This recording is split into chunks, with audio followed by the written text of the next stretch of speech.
ద్వితీయోపదేశకాండము 29వ అధ్యాయము.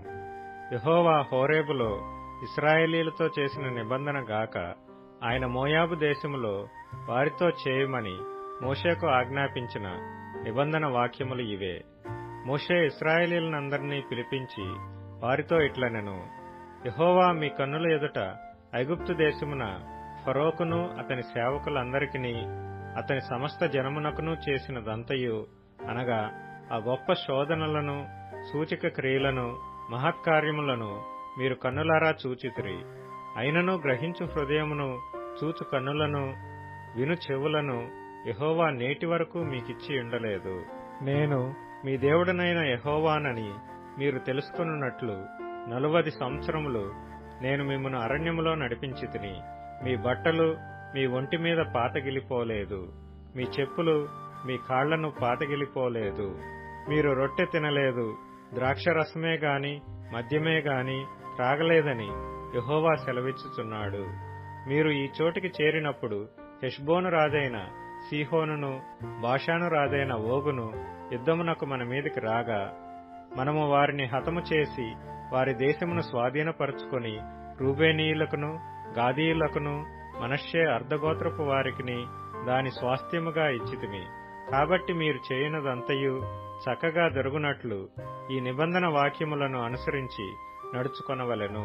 నీ దేవుడైన యెహోవా నీతో చెప్పిన ప్రకారముగాను, నీ పితరులైన అబ్రాహాము, ఇస్సాకు, యాకోబులతో ప్రమాణము చేసిన ప్రకారముగాను నేడు నిన్ను తనకు స్వజనముగా నియమించుకొని తానే నీకు దేవుడైయుండునట్లు నీ దేవుడైన యెహోవా నేడు నీకు నియమించుచున్న నీ దేవుడైన యెహోవా నిబంధనలోను ఆయన ప్రమాణము చేసిన దానిలోను నీవు పాలు పొందుటకై ఇశ్రాయేలీయులలో ప్రతివాడు, అనగా మీలో ముఖ్యులేమి, మీ గోత్రపు వారేమి, మీ పెద్దలేమి, మీ నాయకులేమి, మీ పిల్లలేమి, మీ భార్యలేమి, మీ పాళెంలోనున్న పరదేశులేమి, నీ కట్టెలను నరుకువారు మొదలుకొని నీ నీళ్లు తోడువారి వరకును మీరందరూ నేడు మీ దేవుడైన యెహోవా సన్నిధిని నిలిచి ఉన్నారు.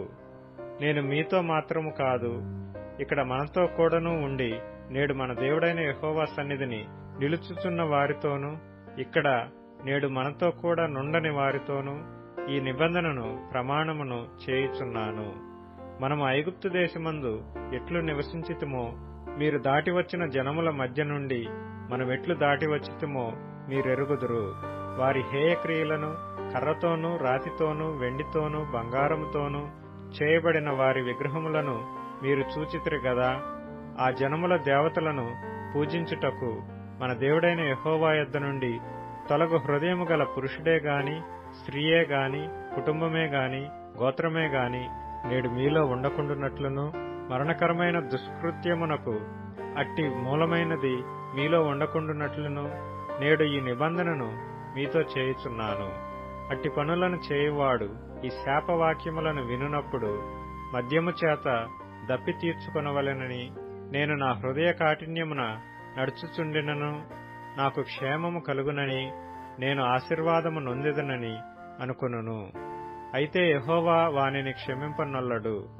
అట్టివాడు మీలో నుండిన ఎడల నిశ్చయముగా యెహోవా కోపమును ఓర్వముయు ఆ మనుష్యుని మీద పొగరాజును. ఈ గ్రంథములో వ్రాయబడిన శాపములన్నీయూ వానికి తగులును. యెహోవా అతని పేరు ఆకాశము క్రింద నుండకుండా తుడిచివేయును. ఈ ధర్మశాస్త్ర గ్రంథములో వ్రాయబడిన నిబంధన శాపములన్నిటిని బట్టి వానికి కీడు కలుగజేయుటకై యెహోవా ఇశ్రాయేలీయుల గోత్రములన్నిటిలో నుండి వాని వేరుపరచును.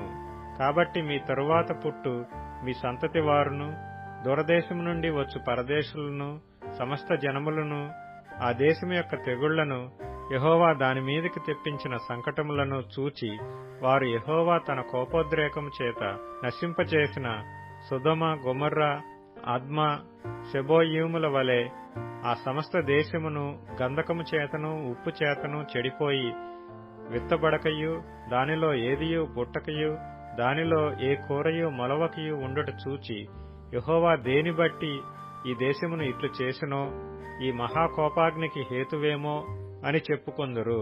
మరియు వారు వారి పితరుల దేవుడైన యెహోవా ఐగుప్తు దేశములో నుండి వారిని రప్పించిన తరువాత ఆయన తమతో చేసిన నిబంధనను వారు నిరాకరించిరి.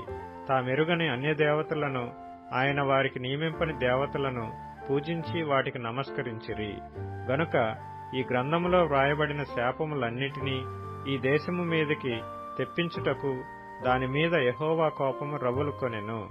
యెహోవా తన కోపోద్రేకము చేతను అత్యుగ్రత చేతను తమ దేశములో నుండి వారిని పెళ్లగించి నేడున్నట్లుగా వారిని వెళ్లగొట్టి పరదేశము పాలు చేసెను. రహస్యములు మన దేవుడైన యెహోవాకు చెందును. అయితే మనము ఈ ధర్మశాస్త్ర వాక్యములన్నిటిననుసరించి నడుచుకొనున్నట్లు బయలుపరచబడినవి ఎల్లప్పుడూ మనవియు మన సంతతి వారివియు నగునని చెప్పుదురు.